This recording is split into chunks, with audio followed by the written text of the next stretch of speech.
Okay. Yes. Okay, so we're in chapter 7. This is transitioning, the transition stage of group. So here.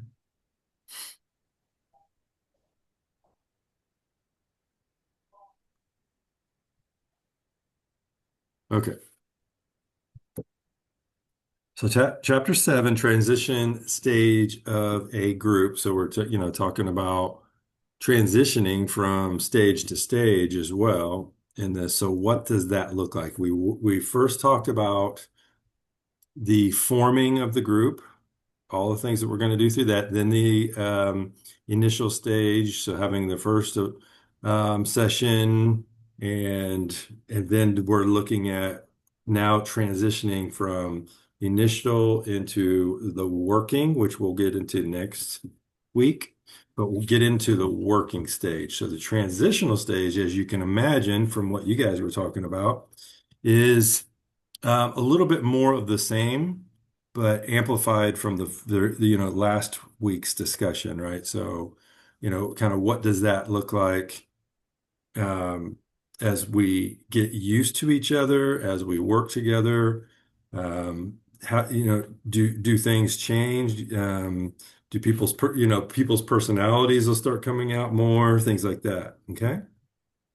Okay.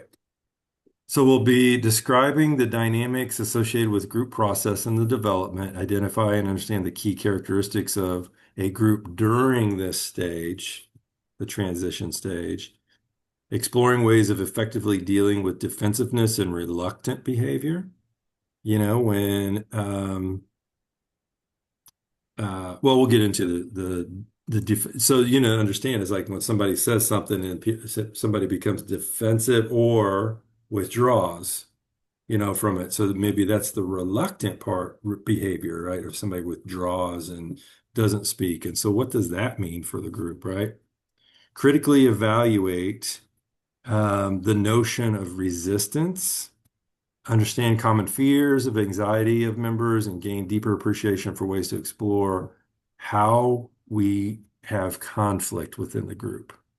So that's where, with conflict, the defensiveness or reluctance can come up. What are we going to do with that? And what's a leader do with that too? Differentiate between effective and ineffective styles of confrontation. And by the way, confrontation is not a bad word where it's like we're going to confront something and we're going to be bullies or whatever. No, confrontation is like we are going to challenge something, maybe a belief or um, thoughts or emotion, whatever it is. We're going to bring it up and we're going to challenge it with the group and individual. Explore ways to therapeutically address problematic behaviors. Isn't that a fun one? Problematic behaviors within a group. How do we address those? Understand the dynamics of members' problematic behavior. Describe behaviors indicating avoidance by the whole group. Understand the dynamics of transference and countertransference, and then identify co-leadership issues during the transition stage. Okay.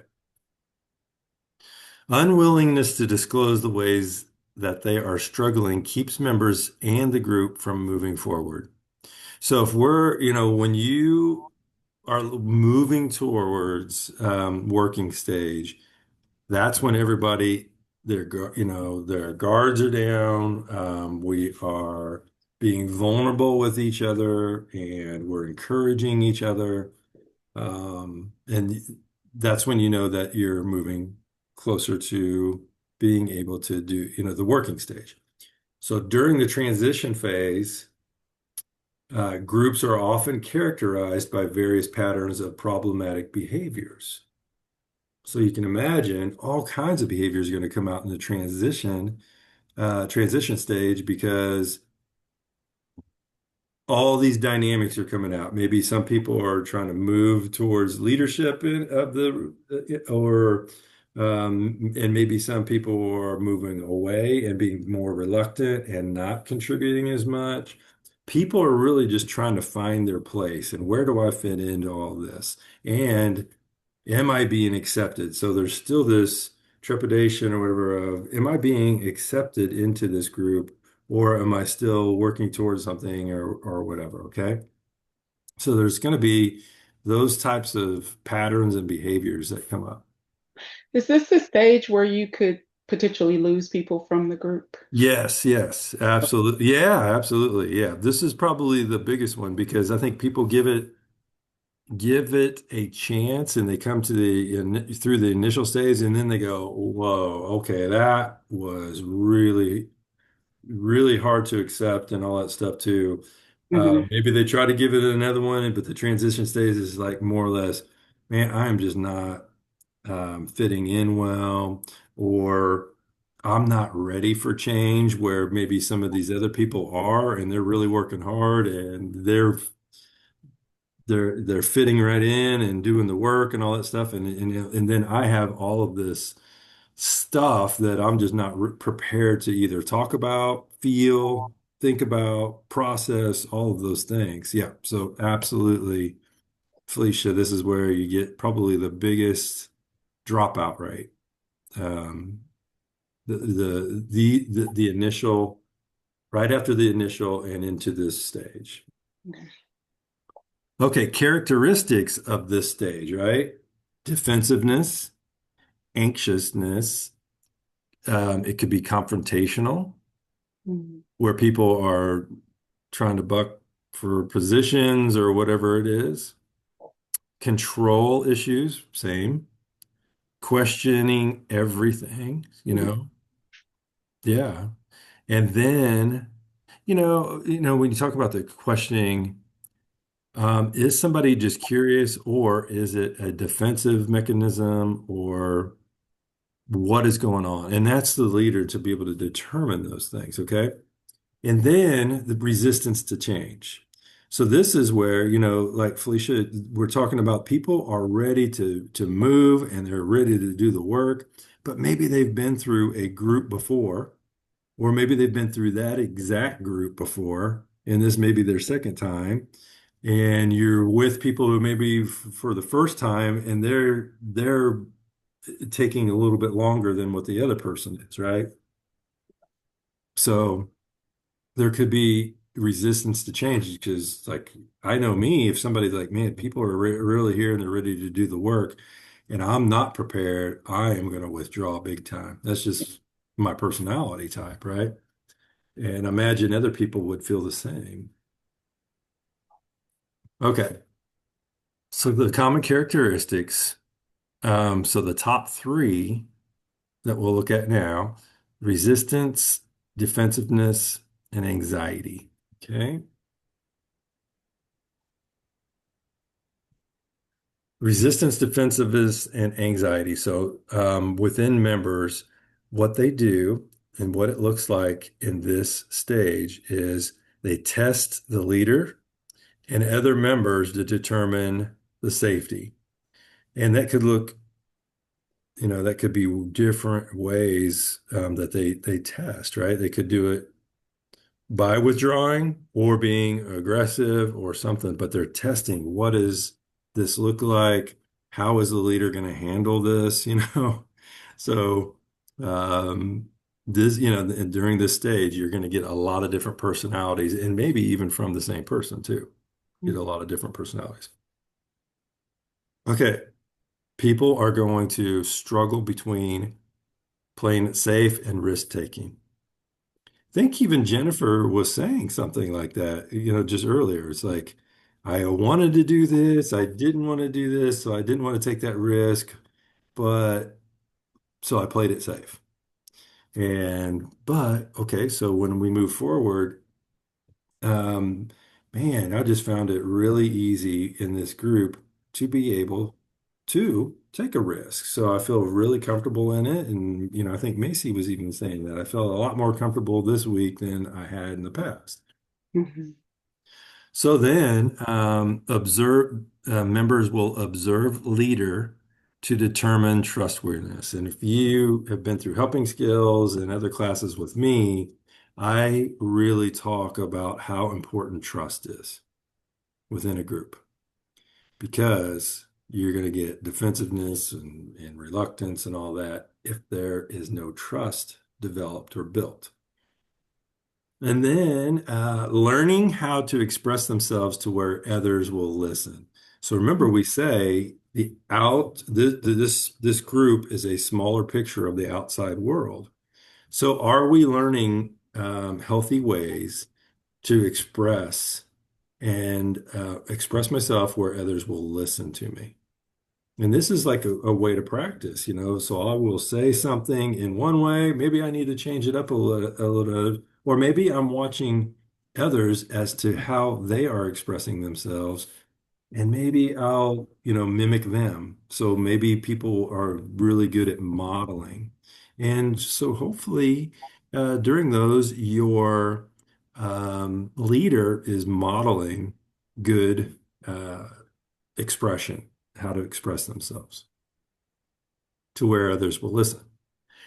Then you stay curious rather than reactive or defensive about that resistance, right? So stay curious as a leader too, right? So I wonder if you could describe your reasons for being silent in today's group. So Mm. being curious as to their actions and, actually you're kind of calling it out, a little bit, but in a safe manner. Okay. So I wonder if you could describe your reasons for being silent in today's group. And you may get, well, no, I had a bad week. This is not who I usually am. Or down to, you know what? I'm just not feeling it. I'm not feeling this group yet. I'm still lagging back a little bit and testing the waters, where others maybe are full-fledged going into it. And then resistance can equal fear, confusion, or their own history of being cautious. So that's what resistance can look like. I have a fear of something. Um, or was that?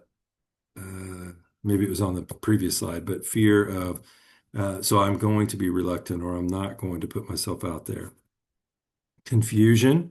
Maybe, people are in the group. Like I said, maybe they've been through group before or this particular group before, and they are way ahead and they are moving forwards and all this stuff. And I'm still going, I just really don't know what my place is in this. I really don't know what this group's about yet. And all these people are leaving me behind. So what am I going to do? I'm going to withdraw. I may quit, whatever it is. But what we need to do as leaders is recognize that.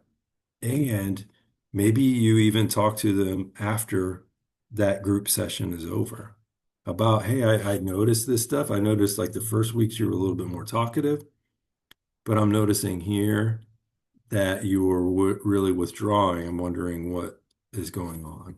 Okay. So, barometer of trust in a group. Remember, we say trust is one of the most important things. So, when there's low level of trust, this is what the group looks like.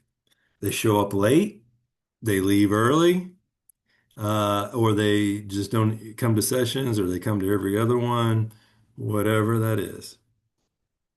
Here could be one part. Just say it's a group for um, for men to be better communicators. And their wife is telling them, you got to go to this or else, right? They don't want to be there. They don't want to do the work. They think it's punishment, right? So they may miss a lot or they'll show up late because they don't care. They'll leave early because they don't care. They don't really want to be there. So, as a leader, we got to kind of distinguish that too. If that is a case and the person doesn't want to be there, how do we discuss that with them? Saying, you know what, we really need people who are going to do the work here. Are you going to? Do we have to think of other ways? Maybe you should join the next group. What are we going to do with that, right, as a leader? Be reluctant to participate due to their fear of being confronted. Hmm. Have you ever had something in your life where you're like, I don't go to a place or I just want to blend into the walls or whatever because I don't want somebody to ask me questions, confront, whatever it is. Yes, absolutely. I noticed the bobbing heads, me too. I've been there myself. So, um, reluctant to participate due to their fear of being confronted on something. Next, be unwilling to initiate personally meaningful work. Um, maybe we don't know how, maybe we're scared of change. What's this look like? Maybe all kinds of things. So, but not willing to do something out of fear of, um, God, if I change, this is going to be a lot of work. I'm not sure, I'm not ready to do this work. So I always say the pain of changing has to be greater than the pain of not the pain no, the pain of not sorry the pain of not changing has to be greater than the pain of the changing for the person not to change. Is that right? Did I say that right? Anyway, change has to occur because it has to, the pain is more, uh there's more pain for them not to change than there is that change. That's going back to like the husband. If you don't do this change, I'm going to divorce you. And then so now, whoa, there's a lot of pain. So I'm going to do something about this. But if the wife goes or husband or whatever it is, goes, you know what, I would really like for you to do this, and there's no consequences or anything like that. Then maybe the pain's not there. Oh, I'll attend and I'll absorb or whatever, but I'm really not real willing to do the work, whatever it is. Deny that they have any problems or concerns. That's kind of just what I just talked about. The person coming in is like, I don't have the problem. Well, I don't even know why I'm here. Those types of things. Hide behind global statements and intellectualizations. Uh, and they're not getting down to personal work. I think, up for what we were just talking about earlier. Reluctant to participate due unwilling to initiate personally meaningful work. That kind of goes with that. Be unwilling to deal with conflict in the group. So some of us are just confrontational. We're people pleasers. We don't want to upset the apple cart, so we don't confront people. All right. We just want status quo and easy and things like that too. When maybe it will help that person if we are able to point things out. There's a difference between being nice and being kind, right? Being nice is I'm just going to let all that go. And being kind is I'm going to confront this and let them know how I feel and be truthful about everything, right? Felicia? Yeah, can you unpack that hiding behind global statements and intellectual? Yeah. So a lot of times when I guess hide behind global statements is something that, how do I put it? Something mm, I'm trying to think of what a global statement looks like. Um, you guys know what it means? I mean, can you give an example? Here, let me.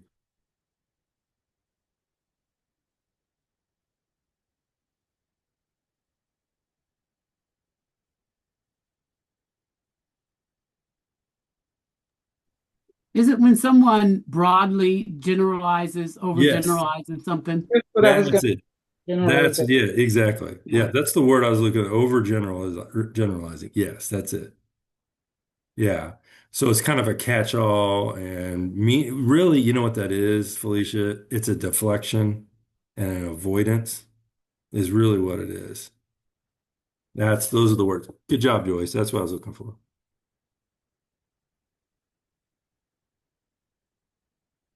Okay, common fears and anxiety of of these groups, okay? Fear of self-disclosure. So we got to get to that sometime where people are disclosing something about themselves to be known, felt, heard, seen, all of those, so that I get to know others, okay? So there's a pressure to open up before you are ready. So that could be I'm the leader and I call somebody out, not call them out, but say, hey, what are your thoughts, so and so? And, um, so they could give a blanket statement or whatever going, I really don't have any thoughts on that. Really, because they're like, I just really don't call me out. I'm not ready for this. Things like that. Right? Or members need to feel like they are in charge of what and when to share. Okay, so that you can when they are ready to share and you can see that in how they've developed through this, then you can call on them, right? More. I still think if somebody is in a group and they're sitting there and they've been sitting there and everybody else is sharing, one of two things has to happen, right? So we can call on them and say, what do you think? To try to exercise some way of getting them to talk more. Or we need to kind of look at, is this the right time for you to be here? Is it, would you be better served by going to the next one? Is there some form of personality thing that's going on with the other members just not fitting in? Whatever it is, we can do some investigating in that. Okay, common fears of anxiety continue. So fear of being exposed and vulnerable, right? Fear of ridicule, being shamed or attacked. Of course we would feel something like that. And I witnessed it in a group. They were attacking each other, shaming each other, and I'm like, and they're students in a counseling program. I'm like, wow, this is incredible what I'm witnessing. May reflect experiences from relationships outside the group. They may bring in what's going on with them. Now, we could do that one of two ways. Now, they can be projecting on others, stuff that's happening to them on the outside of the group. Or another thing we can do is reflect on my experiences outside the group with others because maybe they're shared experiences, or I can feel vulnerable enough that I don't feel exposed to this, and people are going to it's a safe environment to do so. Okay. Okay. Fear of being confronted and fear of conflict. Yeah. I'm a non-conflict type person. I don't like conflict. And I'm sure there's a lot of people like that don't like conflict. So maybe I won't say something out of fear of, well, I know that this is going, this is going to go somewhere where people are going to pick it apart or whatever it is. Then nobody wants to feel out of control either. So fear of losing control. All right. So if I start crying, I may never stop. Huh. That could be, a huge fear. If I start crying, I may never stop. And I might show anger that I've been hiding. And I don't want to, I like this mask I'm wearing, and I don't want to show people who I really am. Really. So that's another common fear. Fear of rejection. Afraid of being alone and different, feeling alone in this. So like I'll keep going back to that example of somebody, maybe group members have been through the same group two, three, four times or whatever, and one person's new and they're the only one, and this is their first time through it, and everybody else has been through it. So then I feel really alone in this. Well, why am I not as far along as they are? Not knowing that this is their third or fourth time through it. Okay. I did grief share. and a Gottman marriage one, and I had people who I had one person who did grief share 3 times, and I had like couples who did Gottman 2, 3 times, right? And so they knew what to expect each time and what it felt like, and so on. Okay, so control issues. So group members want to maintain control to lower their anxiety and fear. So think of many types of think like people with who've been diagnosed with OCD or something like that along those lines. So they need control of certain things. And that lowers their anxiety or their fear. Here's mine. I don't have many type of OCD type things in my life. I have one. It's crazy. I don't say it's crazy, but I leave my garage, and there's been many times where I've gone around the block and I have to check to make sure the garage door is down. Did I push that button? All of those things. And I go, Doug, really? You do this every time. But I don't care. I go down and I'm driving down the road and I'll look back 3, 4 times. If it's down, what's going to make it go back up again unless I push that button, right? So but that's the thing that I have that I will check. Um, I don't know where that came from, and I'll have to really investigate that sometime. But it lowers my anxiety that I have that reassurance. So group members want to maintain that control to lower anxiety and fear. Also, group leaders must remind the group of the group's goals and how control may interfere with these goals. So each week you may have to, especially if you have some individuals in there, you may have to go over the group goals, regardless of what it is. Maybe it is a control thing. Maybe it's whatever else. Maybe people are being late, leaving early, whatever it is. Maybe you have to go, as a leader, you have to go over those rules. Okay. Confrontation and conflict. So for a deeper and more honest look at oneself, members must be willing to share what is on their mind, even when it's difficult to say. And we're, in the transition, moving into the working stage. This is where you're going to see more and more of it. Is where people are ready for that deeper work, and they can have that honest look at themselves and others, and be willing to share, maybe disclose something, or maybe confront somebody about something that they feel would need to be addressed, and maybe that would help others. Generally, we want to help rather than tear down, of course.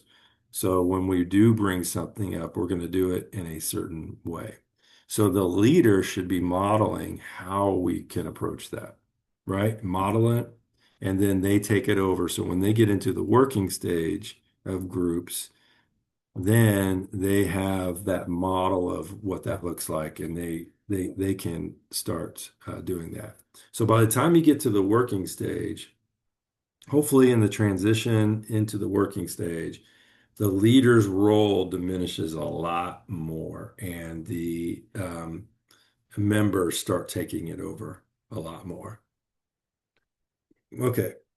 Unexplored conflict typically shows up in defensiveness and indirect behaviors. Name some indirect behaviors. As you read this, unexplored conflict typically shows up in defensiveness and indirect behaviors. What do you think that means?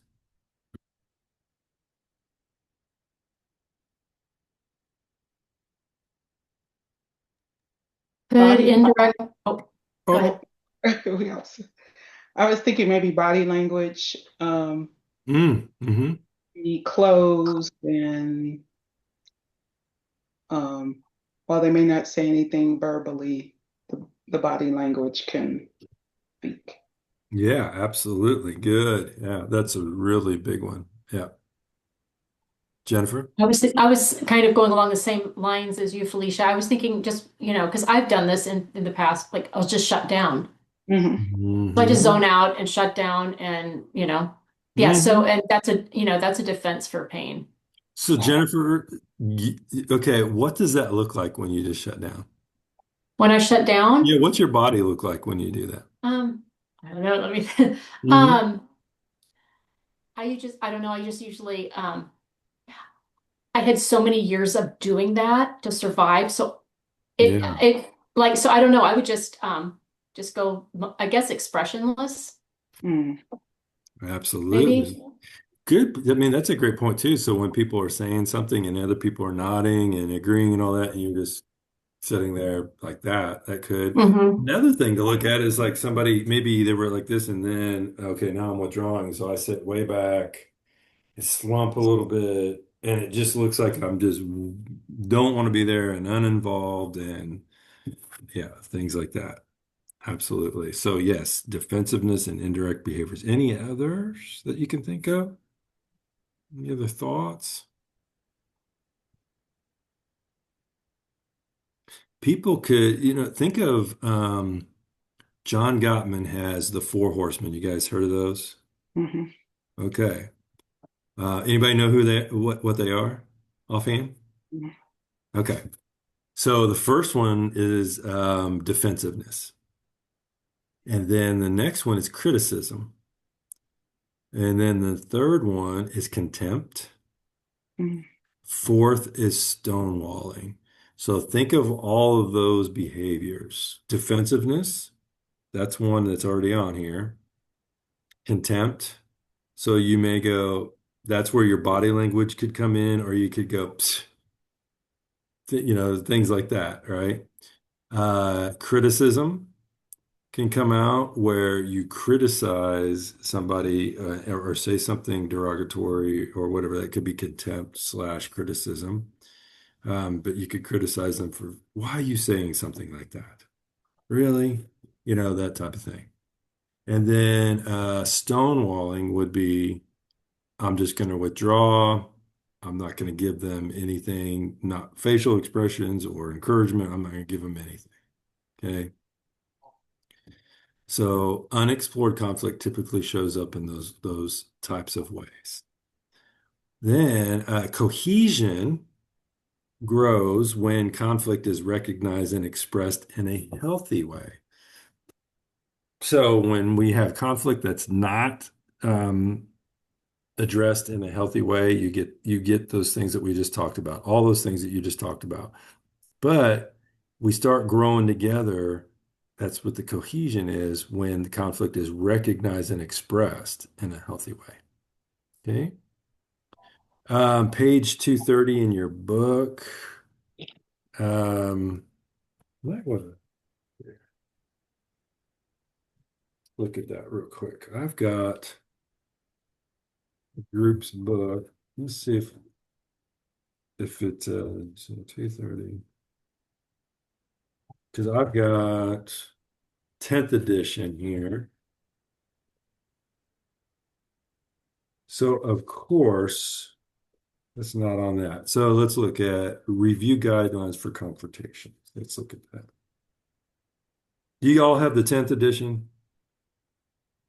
I'm gonna have to change this PowerPoint. Let's look I have for. a book, so So here's some review guidelines for confrontation. So here's confrontation on page 237.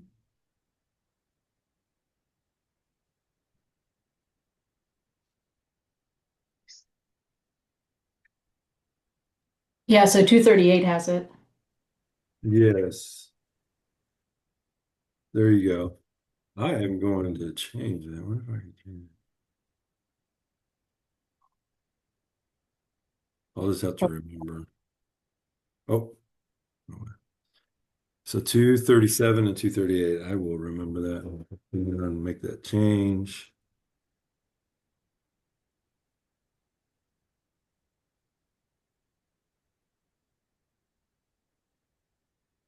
Okay. So if you review those guidelines there, members. I have to sign off. I just got a family emergency I have to go check on. Okay, I'm sorry. Yeah, Okay. absolutely. Okay. Okay. Careful. Come back if you can. In our work with groups, we provide members with these guidelines for the appropriate and responsible confrontation. So, first one, members or leaders know why they are confronting, Mhm. and in a very healthy way too, right? Uh, I mean, have you ever like you felt anger and things coming up and then you address something? So a lot of times it's like if I feel something that's coming up, I'm like, I have to take a break for a second, maybe do some Mhm. breathing or whatever it is, right? But no, and then but why are we doing this confrontation? So understanding that as well. Confrontations are not dogmatic statements concerning who or what a person is. The person being confronted is told what effect he or she has on others rather than them being labeled or judged or analyzed. One of the purposes of confrontation is to develop a closer and more genuine relationship with others. That, but it's almost like we are gaining as in a group, we are working towards having permission to be able to do these things, right? And it's not like, do I have permission to do this? You could say something like that, and that's really polite and a good way to do it. But once we do get into really how things are working, maybe that's one of your rules is, do I have permission to give you feedback? You can do that. Or if it's a group that's really cohesive, where that cohesion we talk about, they should be able to do that without that asking. But it's a good way of being able to do that. Sensitivity is an important element of effective confrontation. It's helpful for a person doing the confronting to imagine being the recipient of what is said.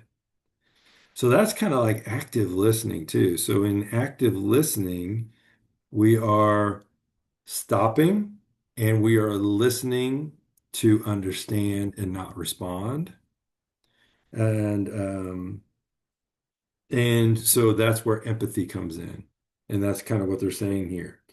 Imagine being the recipient of what is said. So we're using empathy. And then those confronting might ask themselves if they are willing to do what they are asking others to do. It's a good manager, right? If you have a boss, the boss, is like, one of the rules is don't give your employees something that you wouldn't be willing to do. Confrontation gives others the opportunity to reflect on the feedback they receive before they are expected to respond or to act on that feedback. And then finally, confrontation is a means to get a client to consider an alternative perspective. I like that. But always remember, confrontation is not something where you get in somebody's face and all that stuff. Confrontation is really just challenging maybe thoughts, ideas, um, things within the group, whatever that is. But it's kind of just being able to bring something up. Okay, let's see here. Um, oh, well, shoot. I think these are the things confront if you care about well, let's just go through these. I think that it's kind of them in a nutshell, but you'll have them on the PowerPoint whenever you need to revisit them or go back to page 237 and 238. Have a rationale for confronting the person. Just don't do it but that I think it's what this is saying is like, we know why we're doing this. Okay, it's to be nice or kind or whatever. Okay. Confront if you care about the other person. Talk more about yourself than the other person. This is kind of goes in active listening too. Um, so why do we say that? Talk more about yourself than the other person when we're doing confrontation. Because it kind of diffuses um, the language of being accusatory. I felt like, or this is how it affected me versus you did this to me. Yes. Yeah, absolutely. Because it does what? It brings their defensiveness down. Great job, Felicia. Any other thoughts on that? Good job. Okay. Avoid dogmatic statements and judgments about the other person. Give others space to reflect on what you say to them. Yeah. So give them that space to be able to think that through. I know me, I'm a processor, and sometimes it takes me 24 hours to process through something, but I usually get through it and I can come back to the person going, here's how I thought about it, here's what I'm going to do about it, and things like that too, after I've processed. And so it's good for people to know that about me. So, like when my boss comes to me, and he says something, and then I go, I'm gonna need a second. And so then he knows that I may need 24 hours and then but he knows I'll come back to him with something. So I'm not avoiding, I'm just needing time to think it through. Did I understand it correctly? And so on. What's that mean to me? There's so many questions that go through my head that I want to make sure that I have covered. Group members who pose a challenge for the leaders. Okay, here we go. Dealing with difficult behavior of members, okay? Avoid responding with sarcasm. Why do we do that? It's not nice. Yeah, it's not nice. Yeah, it's disrespectful, isn't it? And the way that they take it, now you can say, well, I was just trying to be funny and all that stuff too. Well, if they don't know you well enough, they don't know that you're trying to have humor and put humor in there. But yeah, avoid responding with sarcasm. Encourage members to explore that defensiveness that comes up. Ooh, when I just said this, you know what I noticed? Wow, you sat upright and you gave me this look and so on. I'm wondering what that is. You can call that out, and that's called immediacy. If you remember in helping skills, if you've taken that class, immediacy is where you do call out something that maybe they did body wise or word wise or whatever. State your observations and hunches in a tentative way. So state your observations and hunches in a tentative way. You can also, how you could do that, verbiage would look like this. I wonder if, I noticed that, things like that. So it's a non-confrontational way. I wonder if it's not my opinion. It's just like, yeah, I'm stating something that I saw, and I'm wondering if you saw the same thing. Okay. Find ways to explore the conflict rather than retreating from it. So that's another thing. You can start off the same way, is I wonder if we could explore more about when you sat upright and you gave me a dirty look. Can we kind of go through that instead of not noticing it and just, because, when somebody does something and it's and maybe it needs to be addressed so that because I'm like, I don't want any undone conflict to be out there. So I want to confront or I want to challenge or I want to do whatever it is, especially when the group member is posing a challenge to me through their behaviors or their words or whatever. So, like, if I'm the leader, there's a hierarchy of this, and I don't want to be, um, I don't want my people may challenge because they're wanting to dethrone or something the leader, right? And really, you're not wanting to be the leader on the throne or anything like that. It's kind of equal ground, but you're teaching them respect. too. So everybody having respect for each other. I guess that's what I'm trying to say there. Avoid personalizing members' reactions.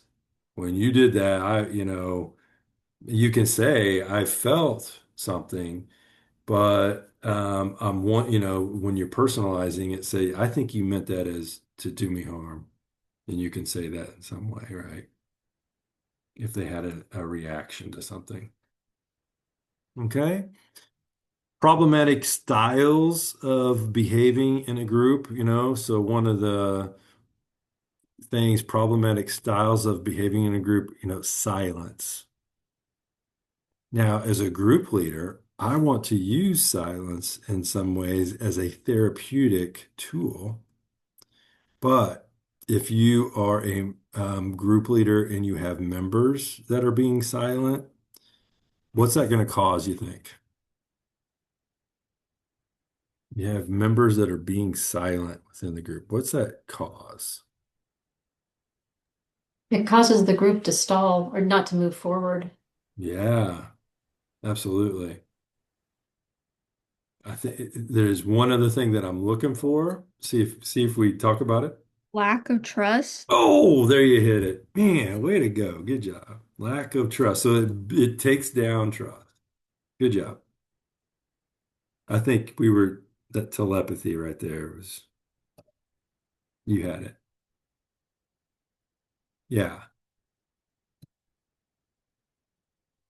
Builds walls and then lack of trust, destroys therapeutic alliance, all of those things that we would use, say in counseling. Okay, next one, monopolizing behavior. Monopolistic behavior, monopolizing. So where somebody comes and maybe they know it all, or they want to control the group, or some personalities they have a lot of knowledge and they want to let everybody know they have a lot of knowledge and things like that too, right? So somebody who monopolizes through the behavior. Um, so that could be a part of what happens. But if everybody is sharing, what if everybody has that knowledge and they're able to contribute? So does that look like everybody's monopolizing? No, I think it's everybody contributing at that point. Does that make sense? So monopolizing would be like if there's, um, oh, uh, thing I was just thinking of is like when maybe the leader's given silence, and maybe it's a known thing that, hey, when somebody is processing and there's silence, we continue to let them process, and maybe somebody doesn't let them, whatever. I mean, there's a lot of ways for that to come out. Um, and for people to contribute a lot is not, that's a good thing, but with that word contribute. Okay. Storytelling. So that's where people can monopolize, but they aren't contributing, right? Because they got a story for everything, right? And so that could be one thing that is a behavior that may create problems. Questioning. So when a person maybe questions everything about the person, what's that? If I say something and a person keeps questioning on me, what are you going to feel during that time? I would feel judged. Judged, yeah. Threatened. Threatened, absolutely. Attacked. Incompetent, maybe. If somebody keeps questioning me. What else? Maybe disrespected. Oh, there you go, Felicia. Yes, disrespected. Yeah, if somebody's questioning me all the time, like somebody's out to get me. Hmm. Good job. Any others? Any other thoughts? Okay. Giving advice, right? I think we all have things within our lives, and we have stories within our lives where we can um, connect with others with them. I think we all have things that we can give to people, whereas like this is what I went through and this is how I handled it, and you can give good advice on that. But a lot of times in counseling, we don't want to give it. Counseling is not about giving advice. It's really about processing through something. And on the other end comes uh, healthier ways of communicating and working through things and all that too. So, me as a counselor, I'm not going to give advice because what I consider to be something that is good for me may not be good for somebody else, right? And so that's bad advice. Even though it was good for me, it may be bad for them. Okay. Dependency, problematic styles of behaving in a group is being dependent on others. Maybe as a people pleaser, me, I'm always looking for affirmations from everybody else, things like that. So that I depend upon those affirmations or encouragement that so I do contribute. No, I mean, that's one thing that we want to try to at least help people not do. Um, Offering pseudo support. Really, it's kind of like not mean. You can offer support, but not really mean it. Maybe we're doing it for our own cause, for our own glory or so on. So we're really not supporting them, but making ourselves feel better instead of making them feel better. Hostile behavior absolutely is problematic. If somebody is hostile towards others, so remember this, anger is a secondary emotion. And I'm not saying hostility is anger, but just remember, if anger is a secondary emotion, that means something's causing it. If somebody's being hostile to others, there's something there too that's causing it. Okay, so we can do some investigating in that, whether depending on how the behavior was, whether we want to do that in private or we can do it in front of others, call it out and say, hey, when you just said that to Brian or whatever, it sounded a little like you were a little angry about that, maybe hostile about something. I'm wondering, did you mean it that way or so on, if you want to confront it. Or you can confront it in a way uh, that is in private. Okay. Acting superior. Okay. Socializing. So, maybe it's sitting in a group and you're socializing with others rather than contributing in another way, or you're cracking jokes or whatever. Intellectualizing, members becoming assistant leaders instead of group members, being assistant leaders. Okay. Dealing with defensive behavior therapeutically. Okay. So many interventions can facilitate working with challenging group members rather than fighting them. So we want to learn interventions that will allow us to work with the challenging group members instead of being hostile back to them or whatever. So, oh, I noticed, and keeping calm would be one, not elevating or being dysregulated. So, understanding when I'm getting dysregulated and how to calm myself, things like that. Leaders' responses should provide encouragement for members to say more than stopping at the point of initial resistance. So when we butt up against that resistance, how can we encourage them to keep going. Say, oh, yes, thank you for that information. Keep going. What Mm. else? Keep processing. So it's giving them that encouragement to keep going and um, because then they can have a breakthrough.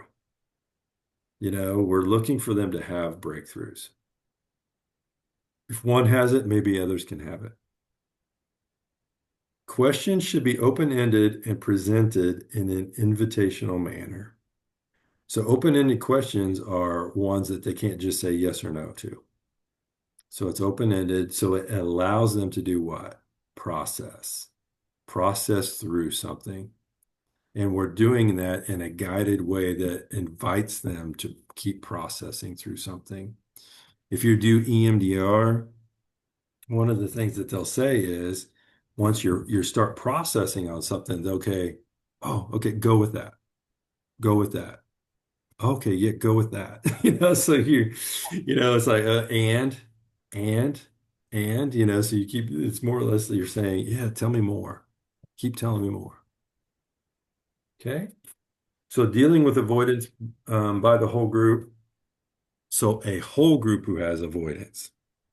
When an entire group chooses not to work and is unwilling to deal with several hidden agendas, it is important to do the following. Address what is going on. Is that going to be hard or easy? It'll be hard. Hard. Yeah. Yeah. For most people. Some people, they'll love it. They want they want to look for, times for that to happen. Bring to the surface the hidden agendas.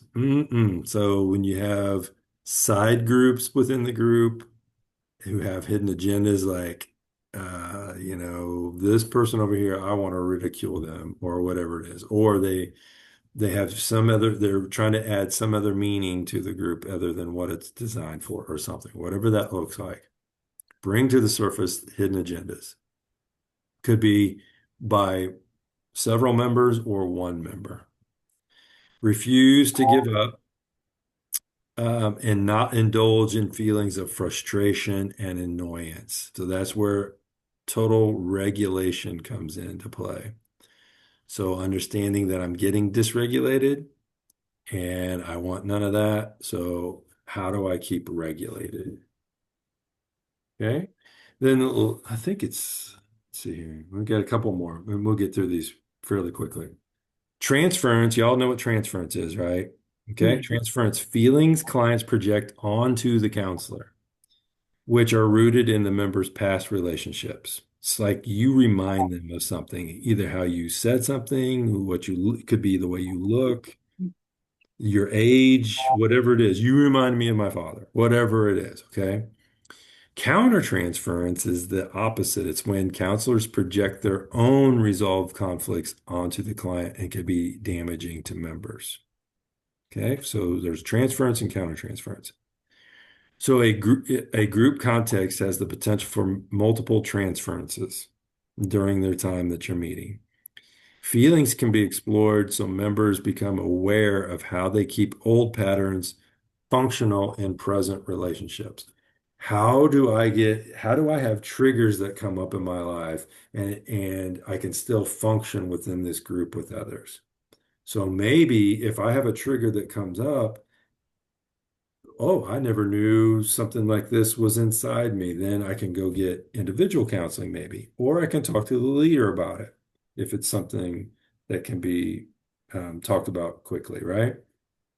But maybe it's something that comes up that I was unaware of that I need to work on it in individual counseling. And it's not, if I don't feel comfortable in working with a group with it or whatever it is. Okay. So what do co-leader issues look like? Negative reactions towards the leader, challenges to both leaders, dealing with problem behaviors, dealing with counter transference, and so on. Okay, so members function. So here's how members are functioning during that. Recognize and express persistent reactions, unexpressed feelings may contribute to a climate of distrust. If somebody's sitting there and they're not, and there's something going on with inside them, and they're not expressing that and working on it within the group, mistrust can develop because one person doesn't want to feel like they're the only one working on something. They want Yeah. to know that everybody is working hard on something. I'm going to work, it's like the weakest link, Most people only going to work as hard as the weakest link in the group, right? Respect their own defenses, but work with them. That, these are members. They understand their defenses and they're working with them. Then members also move from dependence to independence. Dependence on others to autonomy, independence, and so on. Learn how to comfort others in a constructive manner. So like maybe through encouragement or maybe letting them know, hey, I went through the same thing and you'll get through this too, you know. Learn how to comfort others in a constructive manner. Work through conflicts rather than remaining silent or forming subgroups outside of sessions. Mm. So Jennifer kind of said that earlier. She's like going, I had this and I wanted to, I think it send an email to Joyce or something saying something, and I didn't because I didn't want to be subgroup. So beautiful, Jennifer. You came in the next week and you addressed it and you said something in front of others. And what an encouragement that was to other people too, just by hearing you say what you did. That was awesome. So remaining silent or forming subgroups out of sessions is what we absolutely don't want. So the leader function in this teaches members. That's the question. Yeah. How do you identify if it's happening? Jennifer made the comment in it. From my perspective, it would have been a nice action, right? But how do you really identify when that may be happening? So say that. So forming a subgroup. Oh, If we go back to Jennifer's statement, she was cognizant that she didn't want to do that. But, from my perspective, I thought, oh, that would have been just a nice act. So what are ways that we can identify or help a group identify that it could happen? like subgroup actions are happening. Okay. I think, if you say you got 8 people in the group and then 3 of them are really concentrating on just those 3 person's issues and encouraging and all that. And then when somebody else brings up something, they're not even addressing it or saying something. So then this subgroup is and then they're alienating everybody else. That could be one way. What Jennifer was saying about sending an email, that's not creating a subgroup or anything too. She had mentioned that, but what I was kind of commending her on was for bringing that back to group the next week, So that wouldn't have been creating a subgroup, although it could build into it, where her and Joyce make this friendship and then they become, friends within the group and, allies and all that, and nobody else is benefiting from that. So what I was commending Jennifer was for recognizing that if I do something like this, it's really not including other people. Does that make sense? So hopefully that helps. But it's generally where you see certain people forming these bonds and not trying to bond with everybody in the group. Does that help? Good. Awesome. Thank you. Okay, so I'll get through these real quick and then we'll take a break, okay? Assist members in recognizing their own defensive patterns. Teach members to respect anxiety and defensive behavior and to work constructively with attempts at self-protection. So self-protection could be defensiveness, but I am protecting myself at all costs. So how do I drop that wall of self-protection and defensiveness and add a wall of vulnerability is what I'm looking at. Model how to deal directly and tactfully with any challenge. That's what the leader does, is modeling for them how to deal directly with something. Okay. Encourage members to express reactions that pertain to the here and now happenings in the session, and not things outside the session, but the things that are going on in here, I'm recognizing. And that's exactly what I did with Jennifer just a second ago. It's the here and now. I commented on her bringing something back to the group and commenting on it instead of sending an email. So I was commenting and expressing my reaction to the here and now of what's going on. Okay, perfect. All right, it is 7:22. Sorry, I can only give you about 8 minutes. So, come on back. But I told them to be done by 8:30 tonight. We won't go over. So you'll have a half hour from there. Okay, sound good? All right, thank you. All right, see you in a I'm little. going to try to stay in this class, but we have a very serious family emergency right now. So somebody was just rushed to the hospital, so I'm going to Oh, continue. okay. Well, I totally understand, Joyce. Absolutely. Okay. I appreciate you. Yeah, Okay, thank you. thanks for letting me know. I'll be praying, Joyce. Yeah. Thank you. Yeah.